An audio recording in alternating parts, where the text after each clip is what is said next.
வணக்கம். April 6 super singer junior ARR hits நம்ம பார்த்துட்ருக்கோம். எல்லாம் ஃபேமிலி அண்ட் ஃப்ரெண்ட்ஸ் எல்லாம் வந்து ஒரு செலிப்ரேஷன் ரவுண்டாக இருக்குது, அது பார்த்துட்ருக்கோம். ஸோ இன்றைக்கி வந்து ரித்தின் பாட வந்திருக்காரு. ஸோ ரித்தினுக்கு பார்த்தீங்கன்னா கோயம்புத்தூர்லேருந்து அவங்களுடைய அத்தை, அப்புறம் அவங்களோட மியூசிக் டீச்சர், அந்த ஸ்கூலில் சேர்ந்தவங்க, அப்புறம் அவங்க அந்த வீட்டில் சமையல் செய்கிற ஆண்டி அப்படின்னு சொன்னார், அவங்க ஃபேமிலி. ஸோ இவங்கெல்லாம் வந்திருக்காங்க. ஸோ மியூசிக் டீச்சர் வந்து ரொம்ப பெருமையாக சொன்னாங்க. ஆக்சுவலாக அவங்க அண்ணா தான் வந்து கற்றுக்கிறதுக்கு வந்தார். பட் இவர் 3.5 வயசுலேயே வந்து அவங்க அண்ணா பாடுறதை பார்த்து கேட்டுகிட்டே உடனே பாடி காட்டுவார். ரொம்ப அற்புதமாக பாடுவார். நான் அப்போவே சொன்னேன், இவங்க வந்து ஒரு பெரிய ஆளாக வருவார் பாட்டில் என்ன. ஸோ இன்றைக்கி விஜய் டிவியால் உலகம் ஃபுல்லாக தெரியுது அப்படின்ற மாதிரி அவங்க ரொம்ப பாராட்டி பேசினாங்க. ரோமியோ ஆட்டம் போட்டால் அந்த பாட்டு ரொம்ப அழகாக பண்ணார். ரொம்ப க்யூட்டாக இருந்தது. அவருடைய குழந்த வாய்ஸில் அது கேட்குறதுக்கு ரொம்ப நல்லா இருந்தது. அந்த குழந்த வாய்ஸாக இருந்தால் கூட எதையுமே மிஸ் பண்ணாத ரொம்ப சூப்பராக பாடினார். ப்ளஸ் பார்த்திங்கன்னா ஒரு டான்ஸு, எப்போயுமே ஒரு சின்ன ஒரு டான்ஸ் வச்சுருப்பார். இன்றைக்கி ரொம்ப ஒண்டர்ஃபுல்லாக ஆடினார். ஈக்குவலி ரொம்ப அழகாக ஆடினார். ஆடவும் செய்தார், ரொம்ப நல்லா பாடவும் பண்ணார். மனோ சொன்னார், 10 இல்லை 20 இல்லை எத்தனை பேர் இருந்தாலும் அது நான் ஒருத்தனுக்கே ஈக்குவல் ஆகுமா அப்படின்ற மாதிரி நீ ப்ரூவ் பண்ணிட்டடா அன்றைக்கி, ரொம்ப அழகாக பண்ணேன் அப்படின்னு சொன்னார். ஸோ இமான் சொன்னார், கோடியில் ஒருத்தர், லட்சத்தில் ஒருத்தர், 1000ல் ஒருத்தர், 100ல் ஒருத்தர், 10ல் ஒன்று நீ எங்கள் சொத்து அப்படின்னு 10 சொத்துன்னு முடித்தார் ரைமிங்காக. ஸோ முடிச்சுட்டு இந்த சூப்பர் சிங்கரோட ரோமியோ நீ தான் அப்படின்னு சொல்லிட்டு பாராட்டினார். ஸோ இவருக்கும் கோல்டன் ஷவர் கொடுத்தாங்க. சாரா ஸ்ருதி வந்தாங்க பாடுறதுக்கு. அவங்க டீச்சர்ஸ் எல்லாம் வந்திருந்தாங்க. டீச்சர்ஸ் எல்லாம் வரும்பொழுதே பிரியங்காவை ஒரு டீச்சர் வந்து மனிஷா கொய்ராலர்லாம் வேறு சொல்லிட்டாங்க. அதனால் ஒரே பயங்கர சந்தோஷம். அவங்க இமான்கிட்ட சொன்னாங்க, சார் நான்லாம் எல்லாம் சொல்லியே கொடுக்கல, நான் ஃபஸ்ட் டைமாக பார்க்குறேன் சார் இந்த டீச்சரை அப்படின்லாம் சொன்னாங்க. ஸோ அவங்க டீச்சர்ஸ் எல்லாம் வந்திருந்தாங்க. ரொம்ப என்ஜாயபுளாக இருந்தது. டீச்சர்ஸ் ரொம்ப ஃபன்னாக ரொம்ப நல்லா இருந்தாங்க. நல்லா பேசினாங்க, எல்லோரும் ரொம்ப நல்லா பேசினாங்க. ஸோ சாரா ஸ்ருதியை பற்றியும் சொன்னாங்க. அட்மிஷன் வந்து ஒரு பாட்டை பாடி காமிச்சே உடனே சீட் வாங்கிட்டா அப்படின்ற மாதிரி சொன்னாங்க. இவங்க வந்து தக்க தைய தைய தையா அந்த பாட்டு எடுத்தாங்க. ரொம்ப நல்லா பண்ணாங்க. ஃபஸ்ட்டு கொஞ்சம் பயமாக தான் இருந்தது எனக்கு. இந்த மாதிரி அவங்க பாடி நான் கேட்டதில்லை. அவங்க பாடுறது எல்லாமே நம்மளை உண்மையிலேயே ஹார்ட் டச் பண்ணுற மாதிரி தான் பாடுவாங்க.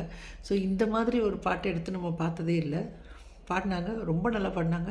இமான் ஆகட்டும், மனோ, சித்ரா எல்லாருமே வந்து கைத்தட்டியே ரசிக்க ஆரம்பிச்சிட்டாங்க. அது பார்க்கும்போதே நமக்கு வந்து இது ஒரு சின்ன கன்ஃபர்மேஷன் மாதிரி இருந்தது. எல்லாருக்கும் இது பிடிச்சிருக்கு அப்படின்றது நமக்கு ஒரு கன்ஃபர்மேஷன் மாதிரி இருந்தது. இமான் வந்து ஒரு ஃப்ளைங் கிஸ்ஸே கொடுத்துட்டாரு. பாட்டு முடிஞ்ச உடனேயே அவருக்கு ரொம்ப பிடிச்சிருந்ததுன்றதை கன்வே பண்ணிட்டாரு. மனோ சொன்னார், ரொம்ப எக்ஸ்ட்ராடினரியாக இருந்ததுமா இது அப்படின்னு சொல்லிட்டு சொன்னார். எந்த ஜோனர்லேயும் நீ பாடணும் அப்படின்னு நான் சொல்கிறது இதனால தான். இன்றைக்கி நீ இதை எடுத்து எவ்வளோ நல்லா பாடியிருக்க பார்த்தியா அப்படின்னு சொல்லிட்டு எல்லாமே பாடணும். ஏன்னா நம்ம ஒரு ப்ளேபேக் சிங்கராக வரும்போது நம்மளை கூப்பிடுறாங்கன்னா எந்த ஜோனருக்கு கூப்பிடுறாங்கன்னு நமக்கு தெரியாது. ஸோ நம்ம ப்ரிப்பேர்டாக இருக்கணும். எதை கூப்பிட்டாலும் பாடுற அளவுக்கு நம்ம ப்ரிப்பேர்டாக இருக்கணும் அப்படின்னு சொல்லிட்டு, இப்போ பாருங்கள் நீங்கள் ப்ரூவ் பண்ணிட்டீங்க, வேறு ஒரு இதை எடுத்து நல்லா ப்ரூவ் பண்ணியிருக்க பாரு நீ அப்படின்னாரு. அது உண்மையிலேயே ஒரு நல்ல ஒரு அட்வைஸாக இருந்தது, அவருடைய அட்வைஸாக வந்து அவங்களும் சொன்னாங்க, நீ டோட்டலி உன்னுடைய ஸ்டைல் இல்லாமல் ஒரு புது ஸ்டைல் எடுத்து பாடியிருக்க, ரொம்ப நல்லா பண்ணியிருக்க அப்படின்னு சொன்னாங்க. அப்போது இமான் வந்து நான் நேராக வரேன் அப்படின்னு சொல்லிட்டு நேராகவே ஸ்டேஜுக்கு வந்தார். இது ரொம்ப நல்லா பண்ணீங்க அப்படின்னு சொல்லிட்டு ஒரு பாம் அப்படின்ற ஒரு படம், அர்ஜுன் தாஸ் படம், அது பண்ணிகிட்ருக்காங்க. அதுக்கு மியூசிக் பண்ணிகிட்ருக்காரு.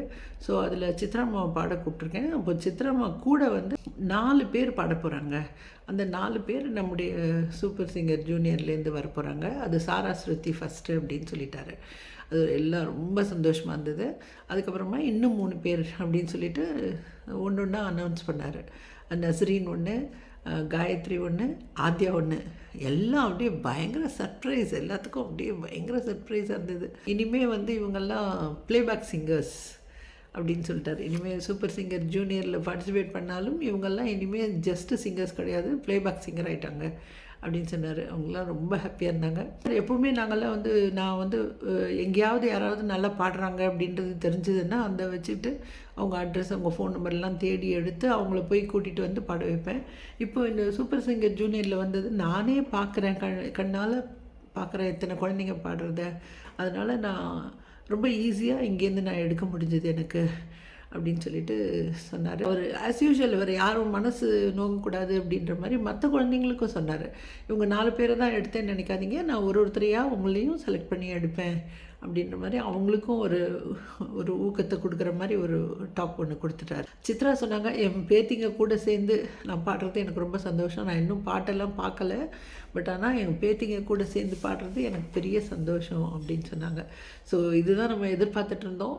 நேற்று ஒன்றும் சொல்லலைன்னாலும் இன்றைக்கி நமக்கு இந்த விஷயம் வெளியில் வந்திருக்கு. ஸோ இது ஒரு பெரிய பெருமை தான். அடுத்ததாக கோல்டன் ஷவர் கொடுத்தாங்க. இதுக்கு அடுத்ததாக பார்த்திங்கன்னா பிரியங்கா படம் வந்தாங்க. ஸோ பிரியங்காவுக்கு யார் வந்திருக்காங்கன்னா தமிழ்நாட்டில் இருக்கிறவங்களும் ஸ்ரீலங்காலேருந்தும் வந்திருக்காங்க அப்படின்னு சொன்னாங்க. ஜாஃப்னாலேருந்து வந்திருக்கோம் அப்படின்னு சொன்னாங்க.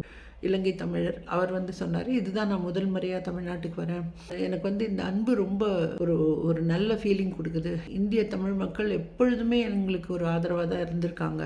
பிரியங்கா ரொம்ப கஷ்டத்துக்கு அப்புறமா இங்கே வந்து நின்று இருக்கு. ஸோ பிரியங்காவையும் எங்களுக்கு ஆதரவு கொடுத்த மாதிரி பிரியங்காவுக்கும் நீங்கள் எல்லாம் ஆதரவு கொடுக்கணும் அப்படின்னு சொல்லிட்டு, இது வரைக்கும் எங்கள் எல்லாருக்குமே எவ்வளோ விஷயங்கள்ல ஆதரவு கொடுத்த உங்களுக்கு எனக்கு என்ன செய்ய முடியும்னு தெரியல, அப்படி நன்றிகளை தெரிவிச்சுக்கிறேன் நான் அப்படின்னு சொல்லிட்டு ஸ்டேஜில் அப்படியே சாஷ்டாங்கமாக விழுந்து வணங்கி அவருடைய நன்றியை தெரிவித்தார். அது ரொம்ப மூவிங்காக இருந்தது. ஆக்சுவலாக பிரியங்கா ரொம்ப கஷ்டப்பட்டு வந்தாங்கன்றது எல்லாருக்குமே தெரியும். முதல்வனே வனே அந்த பாட்டு, முதல்வனே என்னை கண்பாராய் அந்த பாட்டு ரொம்ப பியூட்டிஃபுல்லாக பண்ணாங்க. ரொம்ப ஆச்சரியமாக இருந்தது எனக்கு. இன்றைக்கி வந்து எடுக்கும் பொழுதே அந்த ஸ்மூத்தாக ரொம்ப அழகாக வந்தது. இன்னொன்று நான் அப்சர்வ் பண்ணது வந்து, எப்போவுமே சித்திரமா சொல்லுவாங்க, நீ வந்து கூன் போட்டு நிற்கிற, நீ ஸ்ட்ரைட்டாக நிற்கணும்னு சொல்லுவாங்க. இன்றைக்கி ரொம்ப ஸ்ட்ரைட்டாக நின்று பண்ணாங்க. அதே மாதிரி நல்லா அந்த ஃபீலிங்கோட முகம் ஃபுல்லாக மலர்ந்து நல்லா பாடணும்னு சொன்னாங்க. இன்றைக்கி பர்ஃபெக்டாக பண்ணாங்க அவங்க. ஸோ இன்றைக்கி சித்ராவே சொன்னாங்க, நீங்கள் ரொம்ப அழகாக பண்ணீங்க அப்படின்னு சொல்லிட்டு. இமான் பேசும்போது சொன்னார், நம்ம தமிழ் உறவுகளுக்கெல்லாம் ரொம்ப நன்றி, அங்கேருந்து இவ்வளோ தூரத்துக்கு வந்து பிரியங்காவுக்கு ஆதரவாக இருந்ததுக்காக உங்கள் எல்லாருக்கும் ரொம்ப நன்றி அப்படின்னு சொன்னார். பிரியங்காவை, இது ரொம்ப அற்புதமான பாடல், ரொம்ப நல்லா பண்ணீங்கம்மா அப்படின்னு சொல்லிட்டு அவங்களும் ரொம்ப பண்ண சொன்னார். ப்ளஸ் அவரோடைய ஒரு விஷயம் சொன்னது, ரொம்ப பி கான்ஃபிடென்ட் அப்படின்னு சொன்னார். பிரியங்காவுக்கு இன்னொரு சின்ன பயம் இருக்குது அப்படின்றது நல்லா தெரியுது. அதை உதறிட்டு பண்ணாங்கன்னா அவங்க எங்கேயோ போவாங்க. திடீர்னு பார்த்திங்கன்னா ரொம்ப ஒண்டர்ஃபுல் பர்ஃபார்மன்ஸ் கொடுக்குறாங்க. சில சமயங்களில் ஏதோ ஒரு தயக்கம் இருக்குது அவங்களுக்கு. அதை மட்டும் பிரேக் பண்ணிட்டாங்கன்னா அவங்க நிச்சயமாக ரொம்ப நல்லா வருவாங்கன்னு நம்பிக்கை இருக்குது எனக்கு. ஸோ இமான் வந்து இன்றைக்கி பேசும்போது அது சொன்னார், கான்ஃபிடெண்ட்டாக பாடுங்க, பி கான்ஃபிடென்ட் அப்படின்னு சொன்னார். ஸோ அவங்களுக்கும் எல்லாரையும் வர வச்சு கோல்டன் ஷவர் கொடுத்தாங்க. அடுத்தது ஆத்யா பாட வந்தாங்க. மீனோட்டி அப்படின்னு கேட்டுக்கிட்டு அவங்க ஃப்ரெண்ட்ஸ் வந்திருந்தாங்க. எல்லாம் ரொம்ப அது ஒரு ஃபன்னாக இருந்தது. எல்லார் பேரையும் கேட்டார். ஒன்று வந்து அயலான்னாங்க, அயலாவா மீன் பேராக இருக்கே அப்படின்னாரு. அந்த மாதிரி ஒரு பேருக்கும் ஒன்று சொன்னார் மாக்காப்பா. இப்போ என்ன கொண்டு வந்திருக்கீங்கன்னும் பொழுது அவங்க வந்து ஒரு டால் கொண்டாந்துருந்தாங்க. அடுத்தது பிரியாணி கொண்டாந்தாங்க. பிரியாணியெல்லாம் எதுக்கு அப்படின்னு சொல்லிட்டு, பட் எல்லாரையும் உட்கார வச்சு பிரியாணி ரவுண்டாக உட்காந்து எல்லோரும் சாப்பிட்டாங்க. சாப்பிட்டு முடிச்சுட்டு இவங்க என்ன விளை பண்ணாங்க. அதே எப்போவுமே தெரியும், அதே வந்து ரொம்ப அழகாக பாடுவாங்க. எந்த பாட்டை எடுத்தாலுமே வேர்டிங்ஸும் சரி, வேர்ட்ஸ் எல்லாம் அவ்வளோ கிளியராக இருக்கும். அந்த வந்து ரொம்ப லயிச்சு பாடுவாங்க. அந்த பாட்டுக்குள்ளேயே போய் பாடுவாங்க அவங்க. அந்த கண்ணை மூடிக்கிட்டு சில விஷயங்கள்லாம் பாடும்பொழுது அவ்வளோ கான்சன்ட்ரேட் பண்ணி அழகாக பாடுவாங்க. ஸோ இன்றைக்கும் அதே மாதிரி ரொம்ப அற்புதமாக அழகாக பாடினாங்க அவங்க. சித்ரா ரொம்ப பாராட்டி பேசினாங்க. இது ரொம்ப கஷ்டமான பாட்டு, நீ எங்கெல்லாம் என்னெல்லாம் பண்ணணுமோ எல்லாம் கரெக்டாக பண்ணியிருக்க, ஒன்றுமே சொல்கிறதுக்கே இல்லை எனக்கு அப்படின்னு சொன்னாங்க. ஆத்யாவுக்கு கூடயே வந்து இன்றைக்கி ஜட்ஜஸ் 3 பேருமே எழுந்து நின்று ஆத்யாவுக்கு கிளாப் பண்ணாங்க.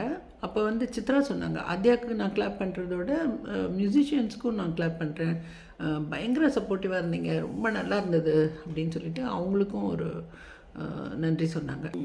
இந்த பாட்டு வந்து நீ இவ்வளோ நல்லா பாடுவேன்னு நான் எதிர்பார்க்கல, நான் எக்ஸ்பெக்ட் பண்ணவே இல்லை அப்படின்னு சொன்னாங்க. சொல்லிவிட்டு அதே மாதிரி இது மெயின்டைன் பண்ணணும் அப்படின்னு சொல்லிட்டு அவங்களுக்கு அட்வைஸ் பண்ணாங்க. இமான் வந்து பயங்கர கண்ட்ரோல் இருந்ததுமா, அவனுக்கு ஒரு செம்ம கண்ட்ரோல் இருந்தது அப்படின்னு சொன்னாங்க. ஸோ இவங்களுக்கும் கோல்டன் ஷவர் தான் கொடுத்தாங்க. கடைசியாக வந்து லைனெட் வந்தாங்க. லைனெட்டுக்கு யார் வந்திருக்காங்க அப்படின்னு கேட்டால் நிறைய பேர் வந்திருக்காங்கன்னு சொன்னாங்க. பார்த்தா அவங்க பெரியப்பா ஒரு ஃபாதர் அவர் வந்திருந்தார், பிரின்ஸிபால் டீச்சர்ஸ் எல்லாம் வந்திருந்தாங்க. அப்போ கேட்டார் இவர் மாக்காப்பா அங்கே பிரின்ஸிபல் யார் அப்படின்னு பார்த்தா அவங்க பயங்கர மாடர்னாக வந்தாங்க. டீச்சர்ஸ்னால் எல்லோரும் பயங்கர மாடர்னாக இருக்காங்க. மாக்காப்பா பிரியங்கா சொன்னாங்க, எனக்கெல்லாம் இப்படி ஒரு டீச்சர்ஸ் கிடைக்கலையே அப்படின்ற மாதிரி சொன்னாங்க. இவங்களோட கம்ஃபர்டபுள் ஜோனர் தான் இது. நன்னாரே நன்னாரே அந்த பாட்டு எடுத்தாங்க. அவங்க ரொம்ப ஈஸியாக பண்ணாங்க. கடைசியில் தான் கொஞ்சம் பிரச்சனையாக இருக்க மாதிரி இருக்கேன்னு நினச்சேன். கரெக்டாக சித்ரா வந்து அவங்க என்னடா தப்பு சொல்கிறாங்களேன்னு சில சமயங்களில் தோணலாம். பட் அவங்க வந்து இந்த சின்ன சின்ன கரெக்ஷன் சொல்கிறது இந்த குழந்தைங்களுக்கு மறக்கவே மறக்காது. இது எந்த இடத்துலையும் இந்த தப்பை திருப்பி பண்ண மாட்டாங்க. அவங்களுக்கு ப்ரொஃபஷ்னலாக போகிறதுக்கு இது ரொம்ப யூஸ்ஃபுல்லாக இருக்கும். சொன்னாங்க, நீங்கள் ரொம்ப ஃபென்டாஸ்டிக், ரொம்ப நல்லா பாடின அப்படின்னு சொல்லிட்டு, ஆனால் இந்த இடம் மட்டும் கொஞ்சம் இருந்தது அப்படின்னு சொல்லி திருப்பி பாட வச்சு இப்போ கரெக்டாக பாடியிருக்க பாரு, இப்படி தான் பாடணும் அப்படின்றத அவங்க கன்வே பண்ணாங்க. எல்லாரையும் வர வச்சு இவங்களுக்கும் கோல்டன் ஷவர் கொடுத்தாங்க. ஸோ இன்றைக்கி பார்த்தீங்கன்னா பெஸ்ட்டு பர்ஃபார்மர் அண்ட் கலர்ஃபுல் பர்ஃபார்மர்ன்றது வந்து செலக்ட் பண்ணது ஆத்யா அண்ட் ரித்தின். இதுக்கே ஒரு பயங்கர ஷாக்டாக பார்த்தார் ரித்தின். அப்புறமா பிரியங்கா சொன்னாங்க, இந்த வாரம் அடுத்த வாரம் வந்து திருப்பியும் நம்ம காம்படிஷன் ஆரம்பிக்குது, ஃபஸ்ட்டு ஃபைனலிஸ்ட் யார் அப்படின்றது அடுத்த வாரம் நமக்கு தெரியும் அப்படின்னு சொல்லியிருக்காங்க. ஸோ அடுத்த வாரம் பார்த்துட்டு மீண்டும் உங்களை சந்திக்கிறேன். நன்றி, வணக்கம்.